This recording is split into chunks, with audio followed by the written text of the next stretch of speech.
Okay, well, as you can see, I've been on the heavy shit. I've gone through a bit of dental surgery. If my voice sounds kind of a little bit muffled, it's because, oh, my gums on the right side are pretty bad. The left side swelling's sort of gone down, and on the right side, it's still not great, and I'm still on codeine and which is a opiate, and yeah, ibuprofen to reduce inflammation, and some some bloody antibiotics that I can't remember the name of. Anyway, fact of the matter is, yeah, doing a lot of sleeping and a lot of laying around the place, and my voice might not sound 100% to what it is usually due to this big lump on the right side of my face. Um, I've also had a sabbatical cyst cut out of my back, which is and this is sort of only about 2 weeks ago, a sweat gland that got blocked, and instead of producing, your body oils, it sort of went to like a Vaseline. It almost went waxy, and I thought they'd cut this little thing out about 3/8 of an inch, and holy hell, it was like an egg-shaped eyeball. And I've had 4 stitches for that, and that's come out beautiful. I can see it by, well, using my phone, what it looks like, and yeah, there's a little scar there that's it's about 3/4 of an inch wide, but it's come out really quite nicely.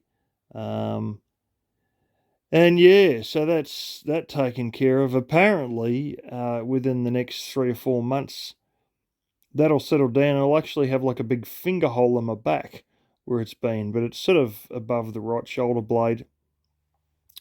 I had a sabbatical cyst in my face that was cut out by a plastic surgeon at least 15 years ago, maybe more. Might even be 17 years ago. It was, yeah, like back in about 2005 or something. That was only very small, that one. Um, but yeah, they got a plastic surgeon to do that, and yeah, that turned out so well. It's a real issue even to see a scar at all. But that's sort of up around like my sideburns, and I think it was the left side. I can't even remember. Anyway, been a few interesting things happening out this whole. I wouldn't say it's necessarily signs of a recession, but it's really a part of this whole tech slowdown. This big firing of people, out of Google and Facebook, and to some degree the reorganisation and firings of Twitter, and just this entire sort of a slowdown in the tech sector. I know Amazon's preempting a recession, so they've cut a lot of staff anyway. Not quite as many as the other big names, but things are starting to take a bit of a hit. Have been taking a hit in the tech sector. And on top of that, there's also crypto aspects of this. So basically, there's been two banks, I wouldn't say of having bank runs, although some people are calling it that, but what it really is, there's two banks that have had to have intervention by the FDIC, the Federal Deposit Insurance uh, Corporation slash scheme. It's a government backed uh, depositors insurance so that you don't lose your money in the bank. But that's sort of limited to $250,000. So if you've got $250,000 or more, you might be getting burnt. Um, there's been a hell of a lot of people moving money really quickly as a result. And this sort of affects two banks. One is the SVB, Silicon Valley Bank. So they've had a lot of investment slow ups very dramatically because of this sort of collapse in the tech world that's sort of affected them to fairly bad degree because all of that sort of hit the skids so hard it's affected them. The other one is Silvergate, which was a bank that had a hell of a lot to do and was almost solely, almost wholly and solely involved in dealing with what's his name's cryptocurrency exchanges like FTX and things of that nature. These were the guys who, would convert US dollars. They were your sort of intermediary bank that where you have your US dollars come out after you sold your Bitcoin, or you put in your US dollars to then buy Bitcoin. And these guys were involved in that. They were trying to prop themselves up by buying a lot of bonds just to keep themselves backed up and basically keep capital liquidity by having a lot of bonds, to maintain their capital reserves that they're required to maintain as a bank. She all still folded anyway. I think it was. I did hear a figure of $19 million, but it was sort of like things have been going downhill quickly, and now they might be 19 million in the red. Long and short of it is, those two banks have are currently under government intervention, and this is only in the last 2 days or something. And on top of that, in these last 2 days, there have been trading halts. So, what a trading halt is where you have a share on the share market, and that can be a bank and it can be a mining company.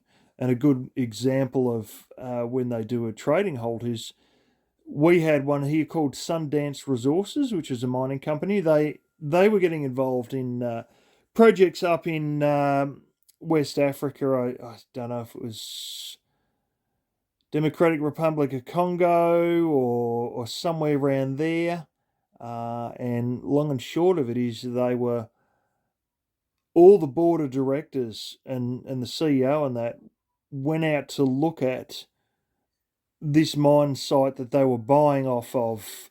I don't know if it's an exploration company or another mining company that sort of was, selling it for whatever reason. And they were on a little Cessna, and the fucking thing crashed as they were coming back from investigating this mine site, and it killed all the directors and the CEO. Now, as a result, that would cause shares to plummet dramatically because all the top people are dead. And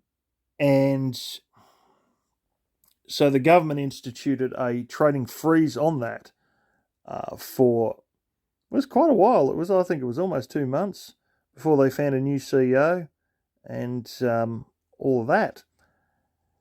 So when things have severe problems and the FDIC steps in, they also have a trading freeze on these places that are bordering on bankruptcy, or they have some big calamitous event to stop investors just losing everything. They just put a trading freeze on it.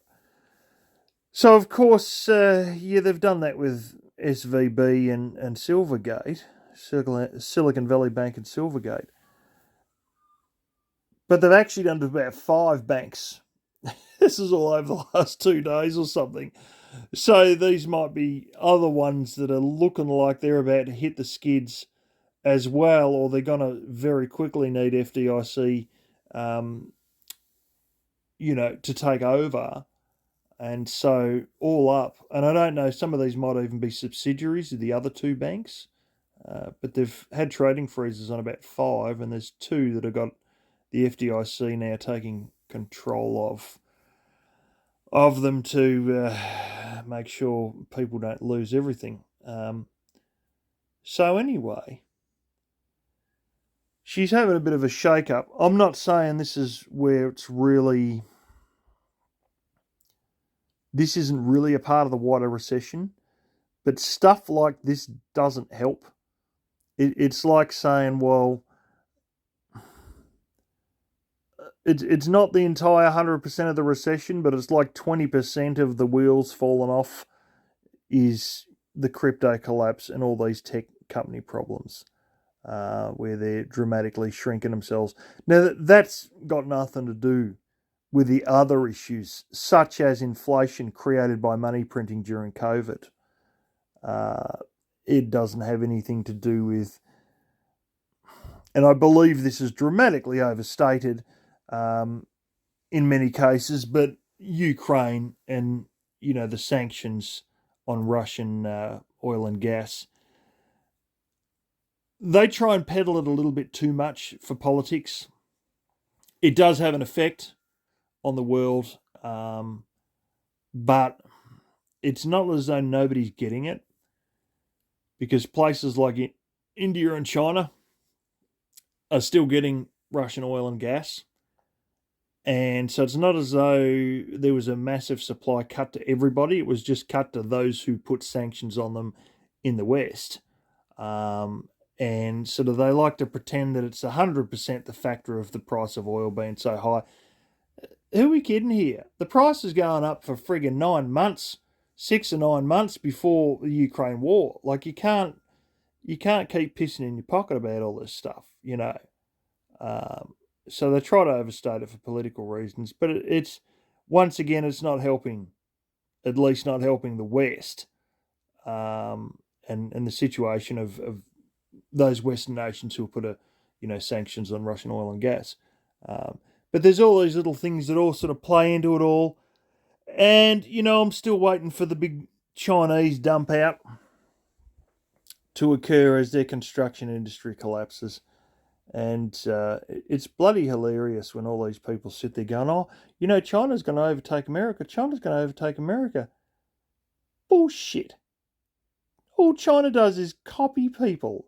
So you tell me, and this is proven by all this, sanctions on sending them microchips. That has absolutely kicked their ass, which just proves that the Chinese have got no innovation. They're a country where things are manufactured and assembled. They don't have innovation. They've beaten the innovation out of everybody with communism. They've suppressed artists. They've suppressed anything creative or independent thought. And as a result, that creativeness has flown onto their lack of ability to innovate. So you tell me exactly how they're going to overtake the rest of the world when they copycat everybody else's stuff. And they're reliant on everybody else creating new technologies. This is as dumb as the USSR saying they were going to overtake the West. Meanwhile, they were buying designs off the West. They were stealing secrets out of their nuclear programs. They were constantly playing catch up by stealing everybody else's technology with very, very little of their own technology made. And surprise, surprise, guess what else they were behind on? Yeah, computers and microchips. Yeah, just like China. Because communism beats the creativity out of people, and the incentive structures were a lot worse in the USSR than they are in China today.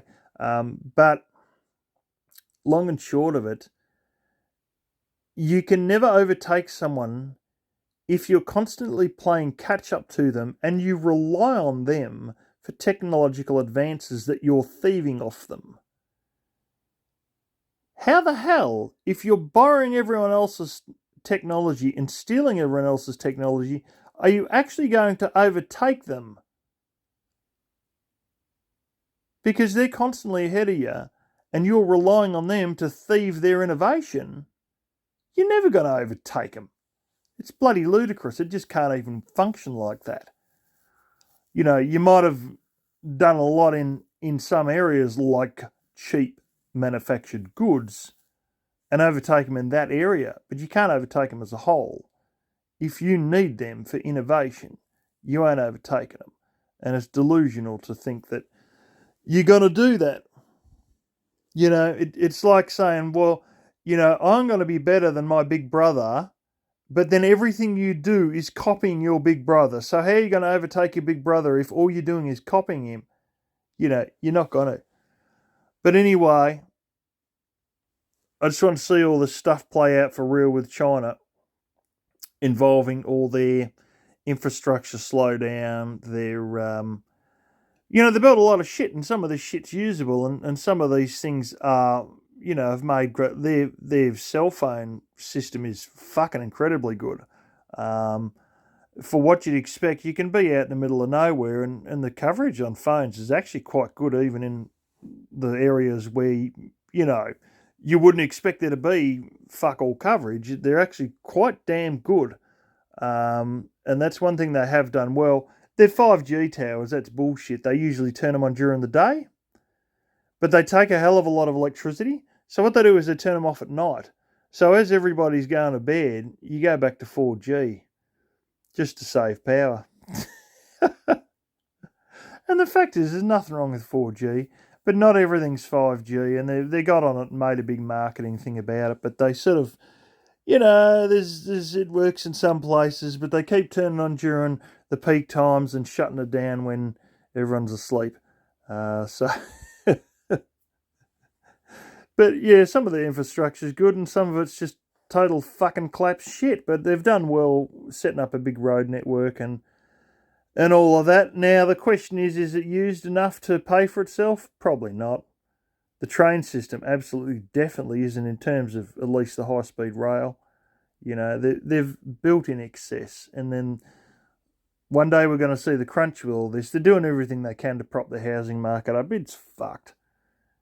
I mean, in case it's not overvalued to hell, which it is, because it's well above the prices of anything in the West for something that's, so badly built, some of these things collapse on their own, And you just think, it's all bullshit. The trouble is, after the GFC, they based too much of their economy on the construction industry to the point it's 30 to 35% of their entire GDP. And then it's still shit and it's still collapsing on people. So what the fuck, Every place that has a boom has overhyped speculation, overvaluation, and, they often overbuild as well. Same with the train lines of England back in the 1800s, of America back in the 1800s. They overbuilt them. They built more than they needed. At the end of the day, a lot of this is scrap. Some of it just turned into scrap metal. Some of them are still sitting there rusting away to this day. But there's plenty of them that, they just, they closed and they bankrupted.